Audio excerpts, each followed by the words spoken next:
সারদা মা মারা যাওয়ার কিছুদিন আগে বিবেকানন্দের কিছু যারা সতীর্থ বন্ধুদের কাছে, মহারাজদের কাছে বলেছিলেন যে আমার মৃত্যুর পরে আমি কালীঘাট মন্দির দিয়ে তো যাই, কালীঘাট মন্দিরে ওই হরিশ চ্যাটার্জিতে ওই খাল পেরিয়ে যায়, দিদি এখানে থাকে, সেই রাস্তাটা ধরে যায়, এখনো ঘাটটা আছে। দিদি বলেছিলেন দক্ষিণেশ্বরে, আমি সেই দক্ষিণেশ্বরে কয়েকদিন আগে দিদির সঙ্গে ছিলাম। দক্ষিণেশ্বরে দিদি দিল্লি থেকে ফিরে দক্ষিণেশ্বর ঢুকেছিলেন এবং বলেছিলেন আমার মৃত্যুর এতদিন পরে আমি কালীঘাটের কালীক্ষেত্রে জন্ম নেব, মনুষ্য জন্ম নেব এবং আমি ত্যাগ তিতিক্ষা সামাজিক কর্মকাণ্ডের সঙ্গে রাজনৈতিক কর্মকাণ্ড জড়িয়ে যাব। পরিসংখ্যানগত সমৃদ্ধির হিসেব নিয়ে দেখা যাচ্ছে সংখ্যা তত্ত্বে যে সারদা মায়ের মৃত্যুর পরে মমতা বন্দ্যোপাধ্যায়ের জন্মের সময়টা হচ্ছে সেই অঙ্কটা মিলিয়ে দিচ্ছে।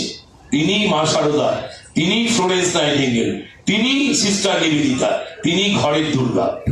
অষ্টমী নবমীর সন্ধিক্ষণে যার জন্ম হয় তিনি কিন্তু নবরূপে উন্মোচিত হন যুগে যুগে, দেশে দেশে, কালে কালে।